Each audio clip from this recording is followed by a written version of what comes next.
خان کا کیا کرنا ہے؟ سینئر صحافی اور تجزیہ نگار سہیل وڑیچ کے مطابق میں سمجھتا ہوں کہ خان نے یوتھ کو غیر سیاسی سے سیاسی بنا کر جمہوریت کا بھلا کیا۔ انہوں نے مڈل کلاس کی خواہشوں اور جذبات کی بنیاد پر سیاسی جماعت کھڑی کی اور بڑی کوشش اور محنت سے اس کا بیانیہ بنایا، جس کو بڑی مقبولیت ملی۔ صرف پاکستان ہی نہیں، دنیا بھر میں آباد پاکستانی خان کے بیانیے اور سیاسی موقف سے اتفاق کرتے ہیں۔ میں یہ سمجھتا ہوں کہ ایک بڑی جماعت کے ادریشوں اور خواہشوں کو کچلنا غلط بات ہے۔ میری جمہوری تربیت یہ کہتی ہے کہ اپنے مخالف کے جمہوری حق کے لیے بھی اسی طرح جدوجہد کرنی چاہیے جیسے اپنے جمہوری حق کے لیے لڑا جاتا ہے۔ اسی دلیل اور شعور کی بنیاد پر میں بار بار یہ کہہ رہا ہوں کہ اہل سیاست اور اہل بست و کشاد یہ سوچیں کہ خان کا کیا کرنا ہے۔ اس مسئلے کے حل کے بغیر سیاسی بحران سے نکلا نہیں جا سکتا۔ سیاسی بحران کی سنگینی اپنی جگہ آج بھی موجود ہے، لیکن لگ رہا ہے کہ پاکستان معاشی بحران سے نکلنے کی طرف رواں دواں ہے۔ گزشتہ روز نگران وزیر اعظم، چیف آف آرمی اسٹاف اور پنجاب کے وزیر اعلیٰ سمیت ایک وفد خلیجی ممالک کے دورے پر گیا ہے۔ امید ظاہر کی جا رہی ہے کہ دو خلیجی ممالک 20 سے 25 ارب ڈالر کی سرمایہ کاری کریں گے۔ اگر یہ اعلان سامنے آ جاتا ہے تو اس کے بڑے واضح سیاسی اور معاشی اثرات ہوں گے۔ معاشی طور پر اس سے ڈالر کمزور اور روپیہ مضبوط ہوگا، اسٹاک مارکیٹ تیز ہوگی اور مجموعی طور پر پاکستانی معیشت دباؤ سے نکل کر صحت مندی کی طرف چل پڑے گی۔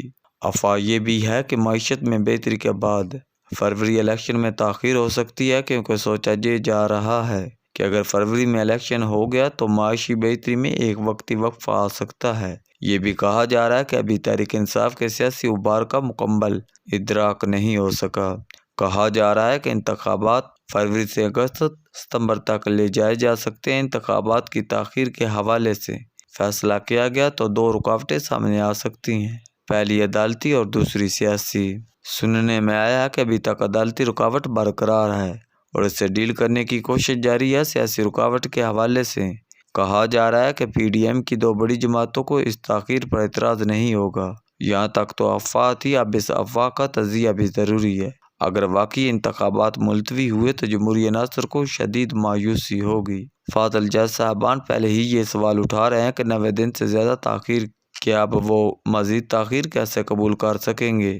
معاشی بحران سے نکلنے اور خلیجی ممالک سے اربوں ڈالر ملنے کی خبریں بڑی خوش آئندہ ہیں، لیکن یہ یاد رکھنا چاہیے کہ معاشی بحران سیاسی بحران سے جڑا ہوا ہے۔ اگر ہم معاشی بحران سے نکل گئے اور سیاسی بحران بدستور رہا تو ملک عدم استحکام کا شکار ہی رہے گا۔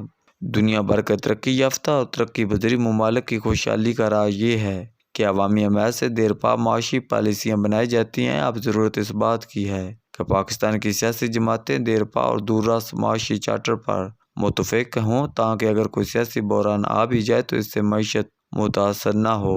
نون ہو یا پیپلز پارٹی، جمعیت علماء اسلام ہو یا پی ڈی ایم کی دوسری جماعتیں، انہیں اپنے سیاسی مفادات کے ساتھ ساتھ اپنے مخالف خان کے مستقبل کے بارے میں بھی فیصلہ کرنا ہوگا۔ ان کا یہ کہنا کہ یہ مقتدرہ اور کھلاڑی کی آپس کی لڑائی ہے، درست موقف نہیں ہے، کیونکہ خان کے موساد عام لوگ بھی ہیں، ایک بڑی جماعت بھی ہے۔ اس کے مستقبل پر سب کو رائے دینی چاہیے۔ دوسری طرف تحریک انصاف کو بھی سوچنا چاہیے کہ پاکستان میں صرف مقبولیت کافی نہیں، قبولیت بھی ضروری ہوتی ہے۔